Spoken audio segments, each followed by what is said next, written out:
मराठी माणूस देशाचा पंतप्रधान झाला पाहिजे असं एका तमिळ माणसाला वाटतंय.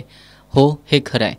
जन्मानं तमिळ असले तरी गेली 50 वर्ष मुंबईत राहणारे निवृत्त प्राध्यापक ॲडव्होकेट शिवा अय्यर हे या मागणीच्या अनुषंगानं जनजागृती करत राज्यभर दौरा करतायत. गेल्या 6 महिन्यांपासून ते रेल्वे आणि एसटीनं प्रवास करतायत.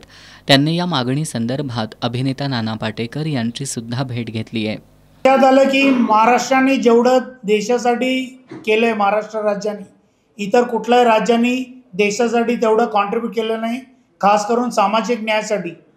पण आजपर्यंत आपल्याला पंतप्रधानाचं पद का लाभलं नाही, तर मला लक्षात आलं की उत्तर भारताकडे ना लोकसंख्या एवढा अधिक आहे की दक्षिण भारतातनं कधी पंतप्रधान होणार नाही. म्हणून एक मोहीम मी चालू केलं, ज्याचं लोकांना मी जागृत करायचा प्रयत्न करतोय की महाराष्ट्रीयन माणसाला पुढे करा आणि त्याचं पब्लिक रिलेशन करून त्याला पंतप्रधानच्या पदासाठी त्यालाही तयार करा. अँड लोकांना पण, इतर राज्यातले लोकांना, आता मी इतर राज्यात जाणार आहे आणि हे सांगणार आहे सर्वांना, कारण सामाजिक न्याय नाही घडवलं तर नेपाळमध्ये जे घडलं ते भारतातसुद्धा कधी होऊ शकतं. आणि म्हणून शांततेने जर का आपल्याला बदल आणायचा असेल तर एक नॉन पॉलिटिकल फोरम उभा करायला लागेल.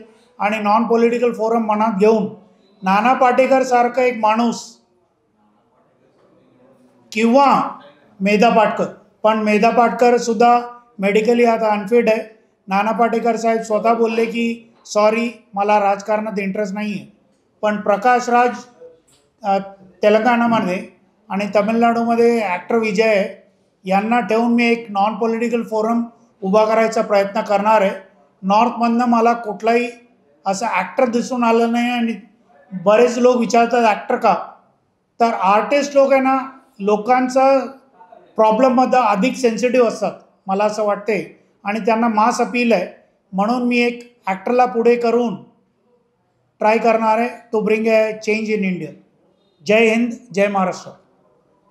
मराठी माणूस पंतप्रधान व्हावा यासाठी नॉन पॉलिटिकल फोरम उभारण्यासाठी प्रयत्नशील असल्याचं देखील अय्यर यांनी सांगितलं.